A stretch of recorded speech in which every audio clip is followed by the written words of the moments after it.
We've got breaking news. He's back. Russell Westbrook officially in the NBA, signing with the Sacramento Kings. Does this mean there's another move coming, though? I'm Trevor Lane. This is the Basketball Bulletin. Make sure you subscribe right here to the channel. All right, so here's what's going on. Shams Charania reporting that 9-time NBA All-Star Russell Westbrook has agreed on a deal to sign with the Sacramento Kings.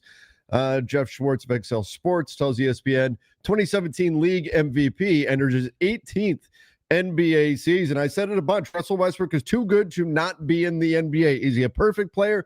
Absolutely not. Is he difficult to build around and to slot into a roster? Absolutely. But he is too talented to not be on an NBA team. So good from that perspective. Now, Shams notes Westbrook and the Kings maintain communication all off season as Sacramento searched for point guard depth. Westbrook has bonds with Sabonis, DeRozan, Levine, has a history with B.J. Armstrong on the agency side, and shared respect for Scott Perry and Doug Christie. So talked about this a little bit yesterday, that there is that kind of instant synergy with Russell Westbrook and the Sacramento Kings. He's got a lot of connections there on that side, and now he's officially joining the team. Now, I can say this, while Russ was, I think, pretty good overall for the Denver Nuggets last season. Did he have his Russell Westbrook moments? Yeah, he absolutely did. Some of the bad turnovers, the badly missed shots, things of that nature. But Russ was overall, I think, a positive for the Nuggets, and it was a surprise that he didn't pick up his player option with the team. Now, what was later reported was that the Denver Nuggets were not planning on using Russ much this coming season. He found out about that, and that's ultimately why he did not pick up his player option, thought he'd want to go someplace where he was going to get used a bit more.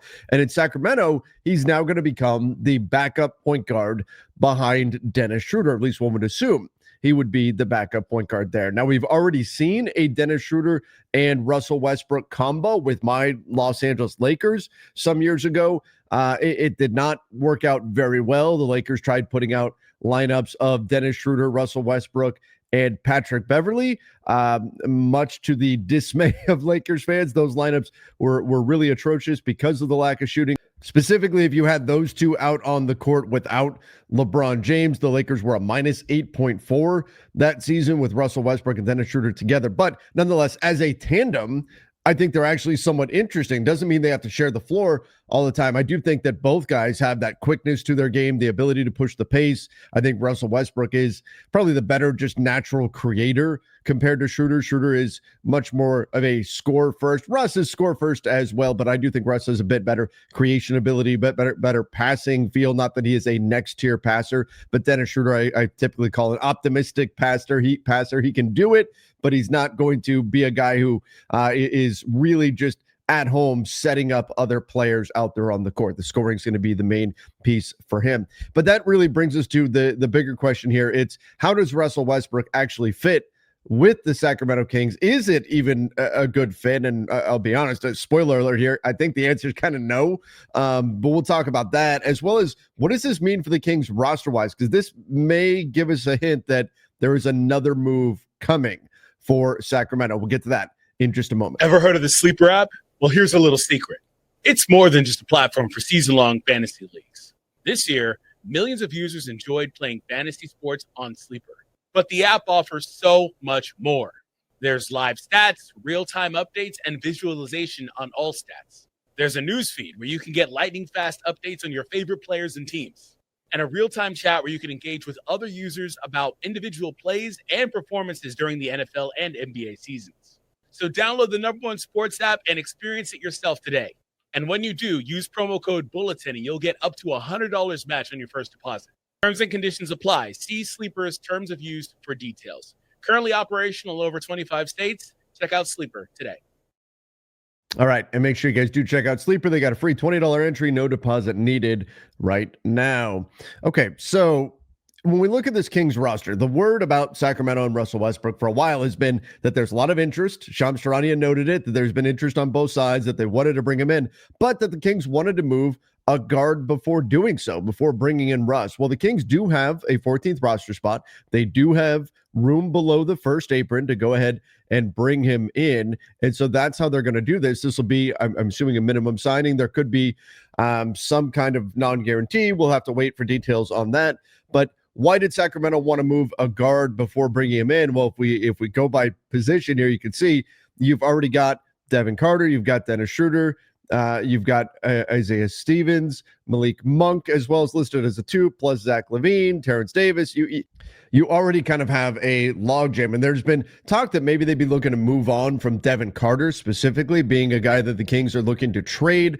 I don't know if they're going to be able to accomplish that. Obviously, with the clock ticking, we're less than a week now away, which is amazing, but less than a week until the start of the NBA season. But there's just a bit of a logjam in the backcourt there for Sacramento. So there was a thought, and Sam Amick talked about this a lot, that the Kings actually wanted to move on from one of their guards before they signed Russell Westbrook. I do think Russell Westbrook was the ideal signing for the Kings, or the target for them, should they be able to flip Malik Monk in a Jonathan Kuminga trade. Obviously, that did not come to fruition, and Kuminga wound up sticking with the Golden State Warriors. But the Kings were trying to move Monk in that package. I do think we'll still see the Kings very active on the trade front this season, looking to offload some of these guards, whether it's Devin Carter, Malik Monk, or somebody else.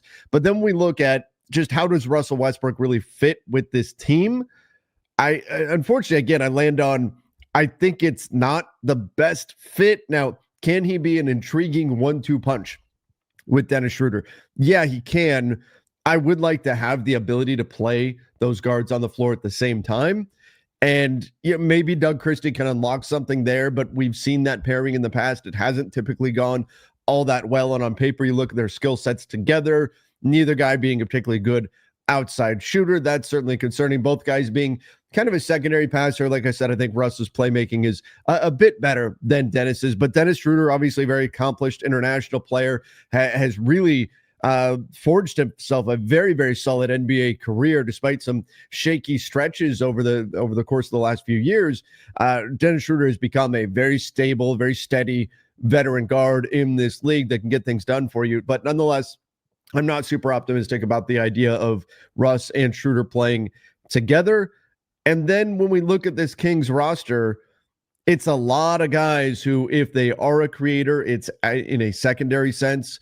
Their primary setting, their main feature is scoring the basketball. And that's when we're talking about players like DeMar DeRozan, like Zach LaVine, like Malik Monk, like Dennis Schroeder. Now you add Russell Westbrook, who, again, I think is the best creator of the group, but even he is more of a secondary creator type. He's more of a secondary pass guy. He's going to look for his own shot first. I do think he has the best ability to step into a primary creator role. Sabonis certainly is a good passer out of the post as well, and so that will help. But ultimately, when I look at this Kings roster, there will be nights where they're going to be very good.